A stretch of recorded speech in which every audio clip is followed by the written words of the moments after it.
안녕하십니까. 신의균의 군사TV 디펜스 브리핑입니다. 자, 오늘도 아주 중요한 군사 무기 관련 소식 전해드리겠습니다. 자, 우크라이나에서 활약하고 있는 미국제 보병 전투 장갑차죠. M2A2 브래들리 보병 전투 장갑차. 이건 걸프전의 교훈을 반영해서 만든 ODS 버전인데 1990년대 초반에 만든 거죠. 그러니까 나온 지 30년 됐습니다.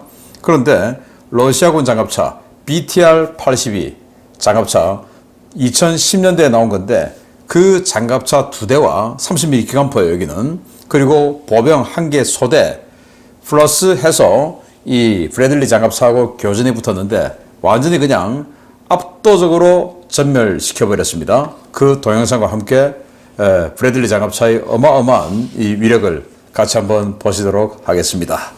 자, 5가지 단신 먼저 보겠습니다. 미국의 컨스톨레이션급 호위함 사업이 3년 지연됐고 또 설계 오류로 점점 더 미궁 속으로 들어가고 있다라는 소식에서부터 영국의 챌린저 3 전차가 교전거리 5km급으로 확장했다라는 주장인데 이게 미사일 이야기가 아니고 포탄 5km라는 말이에요.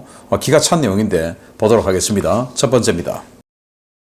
미 해군 양적 팽창의 주역으로 기대를 모았던 컨스톨레이션급 호위함이 시작부터 심각한 문제를 일으키고 있습니다.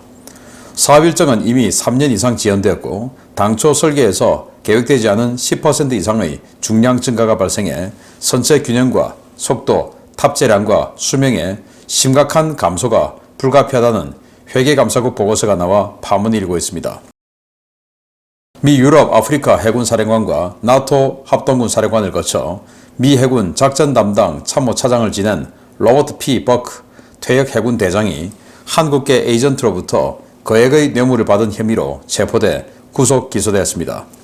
해군의 한 부대에 교육 영역을 제공하는 사업에서 특혜를 주고 뇌물을 받았는데 미 법무부는 버크 자독은 최대 30년, 뇌물을 준 한국계 찰리 김과 메간 메신저는 최대 20년의 징역형을 받을 것이라고 밝혔습니다.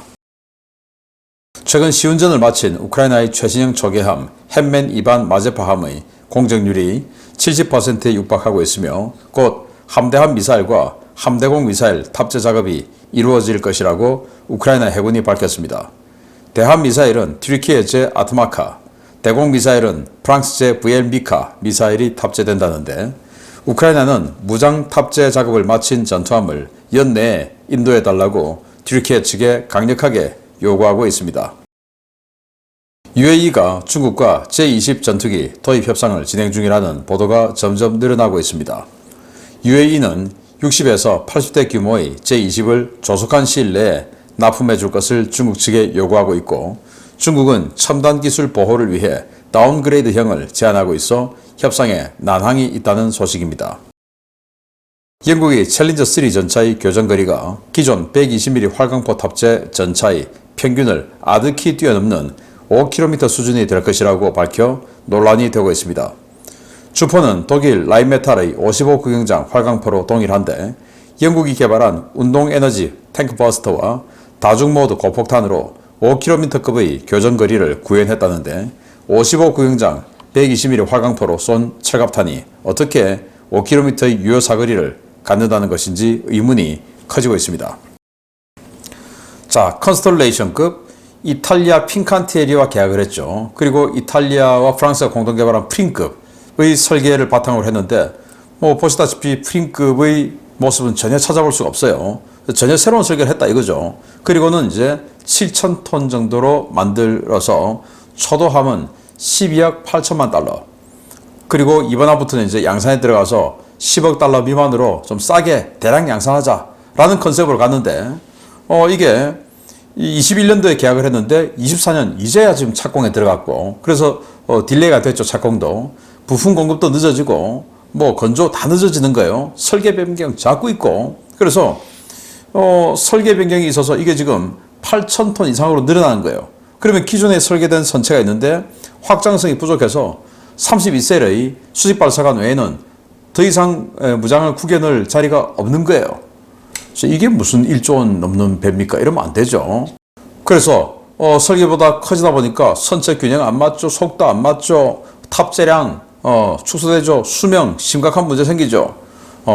이런데 이런 것들을 우리 한국하고 사업을 같이 했으면 얼마나 좋았을까. 참 안타깝습니다. 미국 정말 정신 차리고 지금이라도 한국하고 조선 분야만큼은 정말 한국하고 협력하는 법안 만들고 그렇게 해나가는 것이 중국에게 지금 따라잡히고 있는 해군력을 유지하는 길이 아닐까라고 생각을 합니다. 이탈리아가 언제적 이탈리아입니까? 자, 이 사람은 미 해군 넘버 2까지 갔던 사람이에요. 작전 담당 참모차장. 작전 담당 참모차장이 참모차장 중에서 최고 선임이라네요. 그래서 넘버 2죠. 유럽, 나토 합동군 사령관도 지냈고, 유럽 아프리카 해군 사령관도 했고, 정말 아주 좋은 보직을 거쳐서 퇴역을 했는데, 이 사람이 한국계 에이전트, 찰리 킴이라고 적어놨네요. 이 사람, 공동 대표인데, 이 둘로부터 뇌물을 받았다. 그래서 해군 특정부대에, 이름을 밝히지 않은 특정부대에 훈련 용역을 제공해주는 조건으로 뇌물을 받았다라는 건데, 자, 그래서 이 사람, 이 퇴역 해군 대장은 30년 정도의 징역형을 받고 이 두 사람은 한 20년 정도의 징역형을 받을 것이다 라는 건데, 이야, 대장쯤 되는 사람도 뇌물 얼마를 받았는지 모르겠지만 30년을 그냥 예상을 해버리네요. 이게 공정한 나라가 아닌가 생각을 합니다. 우리나라 같으면 어떻게든지 정관이후 써가지고 그냥 집행유예 한 2년 이러고 말 가능성이 아주 높지 않습니까? 이게 바로 바로선 정의가 있는 나라가 아닌가라고 생각하고, 자, 이 찰리 킴, 이 사람은 그냥 한국계였을 뿐이지 한국인은 아니죠. 그러니까 뭔가 동정심 이런 거 가질 필요는 전혀 없다라고 생각되는데, 요즘 좀 유명한 누군가를 좀 닮았다라는 생각이 드네요. 자, 우크라이나 차세대 초계함, 이걸 우크라이나는 연내에 인수하고 싶다라는 건데, 지금 이제 진수식 했죠. 진수식하고 나면 의장공사 들어가야 되죠. 그래서 지금 공정률이 한 70% 된다라는 건데, 주로 우리 한국의 조선업계 보면 의장공사 한 1년 정도 하더라고요. 그러면 올해 말에라도 사실 그때까지 안 되겠는데 빨리 좀 인도받고 싶다, 전쟁에 투입하고 싶다라는 게 우크라이나의 생각인데, 저는 이거 전쟁에 투입하면 러시아군 전투기들이 어떻게든지 와서 그냥 바로 침몰시켜버리지 않을까라고 생각을 합니다. 여기에 함대공 무장으로 VL미가 들어가는데 그건 20km 사거리밖에 안 돼요. 그러면 러시아 전투기가 축차적으로 계속 들어오면 20km 사거리, 이거 수십 발이 있다 하더라도 예비탄 없으면, 예비탄이 계속 공급되지 않으면 언젠가는 그냥 대공무장 없어서 격침되게 되죠. 이 수천억짜리 러시아가 당연히 격침하려고 하겠죠. 그리고 여기 이제 원래는 우크라이나제 넵튠 함대함 미사일 넣으려고 했는데 이게 이제 안 되니까 튀르키예제 아트마카 함대함 미사일 280km 날아가는 거예요. 그걸 넣겠다라는 건데, 그거 8발 크림반도에 쏘고 나면 또 끝이에요. 튀르키예가 계속 공급해 줄지 확정이 안 된 상황 아닙니까? 그걸 위해서 수천억 원짜리 배를 빨리 받고 싶다라고 하는 게 저는 맞나라는 생각이 드는데, 이게 이제 이 정부, 젤렌스키 정부의 치적 사업 중에 하나라서 뭔가 좀 홍보하고 싶어서 그러냐. 그런데 이게 침몰되었을 때 그 비탄한 마음이 상실된 그 상실감이 더 크지 않습니까? 저는 이거 우크라이나가 조기 인수 받는 거 저는 반대다라는 생각인데 좀 그렇네요. 자, 이건 정말 우려스러운 이야기인데요. UAE. 저는 이 UAE가 우리 한국의 KF-21 블락3 버전에 가서 사우디아라비아와 함께 우리 KF-21 공동 개발했으면 좋겠다라고 생각하는 나라인데, 지금 중국 J-20을 도입하는 협상 중이다라는 보도가 이 아랍계 언론을 통해서 나왔어요. 디펜스 아라비아 그리고 내셔널 인트레스트 등을 통해서 나왔는데, 또 여기에서 또 흥미로운 것이 UAE는 빨리 달라, 빨리 납품해달라 이거고, 중국은 자 이거 첨단 스텔스기니까 그냥 못 준다, 다운그레이드 좀 하겠다라는 건데, 아니 중국제 원래 그냥 기본 생긴 것도 되게 스텔시하게도 안 생겼는데 뒤에 밑에 이거 보십시오. 이거 이런 게 있는데 스텔시하게 생기지도 않았는데도 불구하고 또 다운그레이드 하겠다. 그러면 중국제를 다운그레이드 하면 이거 뭐가 되는 겁니까? 이걸 어떻게 사서 쓰겠습니까? 중국제보다 다운그레이드 된다. 이거 뭡니까 이거? 사면 안 되죠. UAE 정말 정신 차리고 한국하고 협상하시기 바랍니다. 자, 영국의 챌린저 3. 영국도 좀 희한해지고 있어요. 챌린저 3 전차에 들어가는 55 규경장, 이게 레오파르트 2에 들어가는 바로 그거죠. A8에 들어가는 그건데, 이걸 가지고 여기다가 영국이 자체 개발한 이 운동 에너지 탱크 버스터. 뭐 탱크 버스터는 뭐 날탄은 다 탱크 버스터 아닙니까? 그러니까 운동 에너지 탄인데, 날탄 자체가 운동 에너지 탄이죠. 날탄 가지고 5km 유효 전투거리, 그리고 고폭탄이죠. 대전차 고폭탄. 그거 가지고도 다중 모드로 해서 5km급. 이게 말이 되냐? 그래서 영국도 요즘 조금 이상하지 않나. 어디든지 좌파가 집권하면 거짓말에 대한 이 무감각해지는 이런 상황이 좀 발생하는 거 아닌가라는 생각이 드는데요. 아무튼 좀 희한합니다. 자, 중요 소식. 브래들리 정말 무쌍을 찍었는데 보도록 하겠습니다. 30년 전 설계지만 우크라이나 전장에서 최신형 주력 전차부터 장갑차에 이르기까지 다양한 적을 상대로 그야말로 무쌍을 찍고 있는 브래들리 장갑차가 또 한 건 했습니다. 러시아군의 장갑차를 2대를 상대로 2대1 교전을 벌여 1개 차량화 소총소대를 전멸시켰다는 소식입니다. 우크라이나 제47기계화회단 소속의 M2A2 ODS 브래들리 보병 전투장갑차가 도네츠크주의 크라스노보스크 전장에서 러시아군 장갑차들과 교전을 벌여 일방적으로 괴멸시켰다고 우크라이나 오신트 소식통들이 6월 3일 리포트했습니다. 우크라이나 현지 시각으로 6월 2일 발생한 이 교전은 47기어 여단 소속의 브래들리 한 대와 러시아군 제5 차량화 소총여단 소속의 BTR-82A 장갑차 2대 사이에 벌어졌는데요. 우크라이나 브래들리는 러시아군 장갑차가 손쓸 새도 없이 일방적으로 화력을 퍼부었습니다. 전투에 나선 러시아군 BTR-82A는 최근에 생산된 개량형으로 원래 15톤이었던 BTR-82를 대폭 개조해 장갑재를 신형으로 교체하고 고성능 사격 통제장치와 야간 조준경이 있는 신형 30mm 포탑을 탑재한 최신 버전입니다. 이 장갑차는 최신형 사통 장비를 이용해 5km 범위 안에서 적을 식별하고 2km 거리에서 30mm 기관포로 현존하는 모든 우크라이나 장갑차를 파괴할 수 있는 성능을 가졌다고 선전돼 왔는데요. 이번 전투에서는 일방적으로 얻어맞으며 처참하게 파괴되었습니다. 우크라이나 브래들리는 2km 밖에서 러시아군 장갑차를 식별한 뒤 25mm 기관포로 정밀 조준 사격을 가해 2대의 장갑차를 모두 파괴했는데요.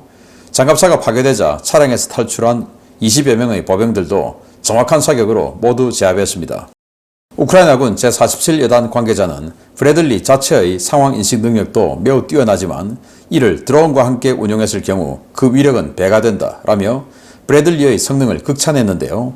30년 전에 만들어진 구형 장갑차에 일방적으로 털려나가는 러시아군 최신 전차와 장갑차들, 무기 성능이 문제인지 사람이 문제인지 점점 그 궁금증이 커져가고 있습니다. 네, 브래들리 보병 전투장갑차 M2A2 ODS죠. 이 오퍼레이션 데저트 스톰, 그러니까 사막의 폭풍 작전에서 얻은 교훈, 그러니까 사막지대에 가니까 뭐 이러이러한 상황이 있더라 해서 또 방어력도 증대돼야 되더라 해서 이제 추가 증가 장갑도 붙이고 한 뭐 그 버전이에요. 그거 30년 넘었어요, 생산한 지. 그거 지금 미국이 우크라이나에 200대 줬고 지금 100대 추가로 주는 거죠. 이게 47기가에 대해서 주로 운영을 하고 있는데, 자, 보시다시피 러시아군 BTR-82A 보병 전투장갑차 2대인데요. 다 코프 케이지를 씌웠어요. 그래서 위에서 떨어지는 드론의 공격에 대비해서 코프 케이지를 씌웠는데, 이러다 보니까 뭔가 사주 경기가 제대로 안 된 것 같아요. 또 러시아가 원래 그렇듯이 보병들은 이 차체 위에 탑승하고 있었고, 자, 동영상 보시겠는데요. 자, BTR-82가 달려오고 있습니다. 달려오고 있는데 그걸 브래들리가 발견하고 또 이 우크라이나 지금 드론이 지금 보고 있는 거죠. 브래들리에게 이제 알려주는 거죠. 그래서 드론이 보고 드론과 브래들리가 합동작전을 하는 겁니다. 그래서 브래들리가 먼저 쐈어요. 그래서 이 거의 뭐 한 방에 BTR-82A 하나를 동작시켜버리고 그 다음에 뒤따라오던 2호차를 연타로 날려버리는데 연막탄처럼 어마어마한 유폭이 생기죠. 연막탄이 아니고 유폭인 겁니다. 그리고는 위에 타고 있던 보병들이 뛰어내리는데 그 보병들을 이 드론과의 협동 전투로 드론이 보여주는 거죠. 그러면 저기 있구나 해서 탁탁탁 25mm 기관포로 보병들을 하나하나 다 제압을 해요. 그래서 20여 명의 보병, 2대의 BTR-80A 보병 전투장갑차를 순식간에 그냥 제압해버리는데 동영상 보셨겠지만 이 브래들리는 이 영상에 안 나타나요. 어딘가에서 2km 밖에서 쏘았다고 하니까 이 영상 한 프레임에는 안 나오는 거죠. 그래서 T-80 전차, T-72 전차, T-90 전차 등등 전차들, 장갑차들 탁치는 대로 다 때려 부수는 브래들리 장갑차.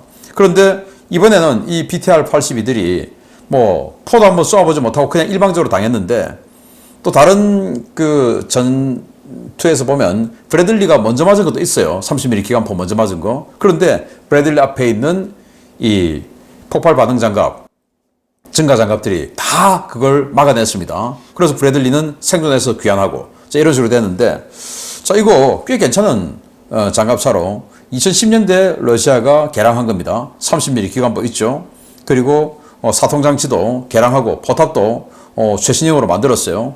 이런데도 불구하고 총 한 번 쏘아보지 못하고 그냥 순식간에 소대 전체가 괴멸되어 버리는 러시아군. 이게 사람이 문제인지 기계가 문제인지 알다가도 모르겠습니다. 브래들리 오늘도 한 건 했습니다. 마치겠습니다. 감사합니다.